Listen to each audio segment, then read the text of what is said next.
जय मसीह की सभी को प्रेज द लॉर्ड। धन्यवाद देते हैं परमेश्वर को कि एक और मौका परमेश्वर ने दिया आप लोगों के बीच में आने के लिए, और आप लोगों का हम स्वागत करते हैं यीशु मसीह के नाम से इस वीडियो को देखने के लिए।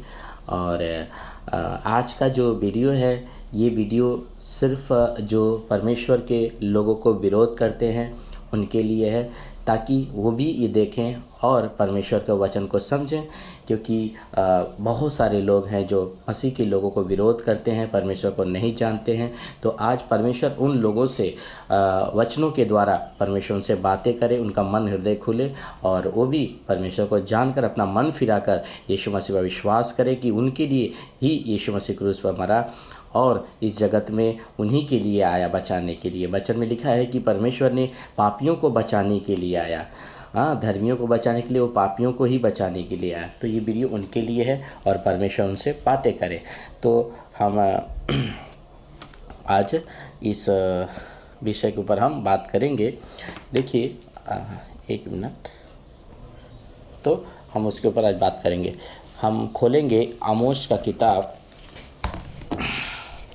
और उसका 8 का पहले हम 4 पढ़ते हैं। देखिए, लिखा है, यह सुनो तुम जो द्रोहियों को निगलना और देश के नम्र लोगों को नष्ट करना चाहते हो। सुनो, द्रोहियों को, दरिद्रों को निगलना और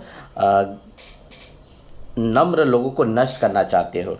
तो आप जानते हैं कि सभी मसीह के जो लोग हैं बहुत ही नम्र रहते हैं और सबके लिए प्रार्थना करते हैं, सबको चाहते हैं कि सबका उद्धार हो, क्योंकि परमेश्वर ही चाहते हैं कि सबका उद्धार हो।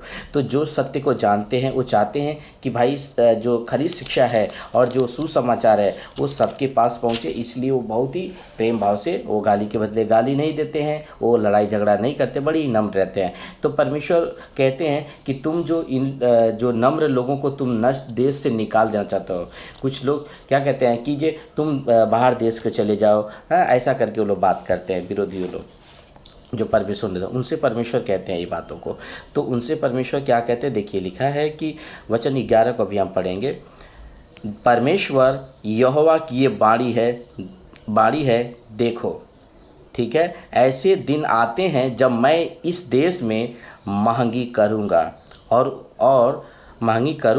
उसमें न तो अन्न की भूख और न पानी की प्यास होगी, परंतु यहोवा के वचनों के सुनने ही की भूख प्यास होगी। परमेश्वर कहते हैं, मैं इस देश में, तुम उनको जो निकालना चाहते हो, तो उनको जो सता रहे हो, मैं इस देश में ऐसी महंगी करूँगा कि इस देश में अन्न की घटी नहीं होगी, और पानी की घटी नहीं होगी, इसकी भूख नहीं होगी। कोई किसी को अन्न का भूख नहीं होगा, पानी का भूख नहीं होगा, बल्कि भूख किसका होगा। आइए हम वचन को देखते हैं। वचन 12 में, लोग यहोवा के वचन की खोज में समुंदर से समुंदर तक और उत्तर से पूरब तक मारे फिरेंगे, परंतु उसको न पाएंगे। अभी ये समय है कि परमेश्वर आप लोगों को मौका दे रहे हैं कि वचन को आप सुने, समझें और परमेश्वर को जानें।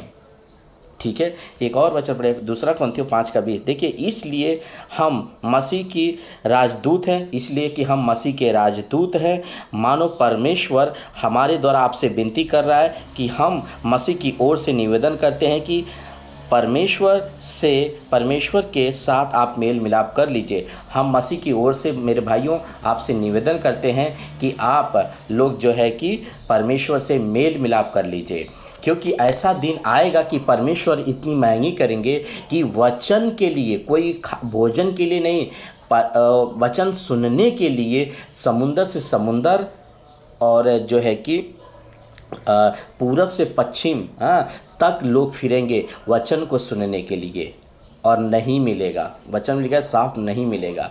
तो अभी मौका है कि आप मन फिराएं, विरोध ना करें, मन फिराएं कि यीशु मसीह आपके पापों के लिए मरा।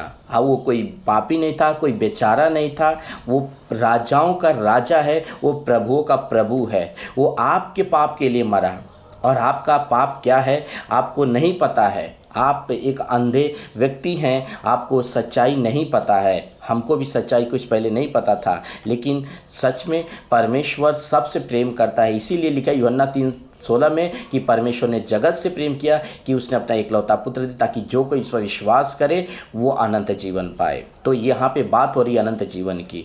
तो आप लोग मन फिराएं और सुसमाचार पर विश्वास करें कि यीशु क्रूस पर मरा और तीसरे दिन जिंदा हुआ, वो वापस आने वाला है। उसके आने से पहले आप मन फिराएं, कहीं देर ना हो जाए कि आप मन न फिरा करके आप नाश हो जाए। ये बात परमेश्वर का है, मेरा नहीं है। ये वचन परमेश्वर का है, परमेश्वर का वचन जीवित है। मैं चाहता हूँ कि आप लोग ज़रूर से ज़रूर इस बातों को समझें और मन फिराएं, क्योंकि हम परमेश्वर से नहीं लड़ सकते हैं। परमेश्वर से हम कभी भी नहीं लड़ सकते। हमारे पास इतनी ताकत मनुष्यों के पास नहीं है कि हम परमेश्वर से विरोध कर सकते हैं। वो धर्म की बात नहीं है, ये बात है सच्चे परमेश्वर की। आप लोग एक बार बैठकर नम्र होकर इस बात को समझें कि परमेश्वर यहाँ पे गंभीर बातें कह रहे हैं कि मैं इस देश में महंगी करूँगा, और वो महंगी होगा वचन का, खरी शिक्षा का, झूठा शिक्षा का नहीं, खरी शिक्षा का, जो परमेश्वर की बातें परमेश्वर की ओर से होती हैं वो बातें। तो आशा करता हूँ कि ये हमारे छोटा सा वीडियो में आप लोग बातों को समझेंगे और ज़्यादा से ज़्यादा इस वीडियो को शेयर करें। Bye, God bless you. प्रभु आपको पूरा दिन संभाले और आशीष करें।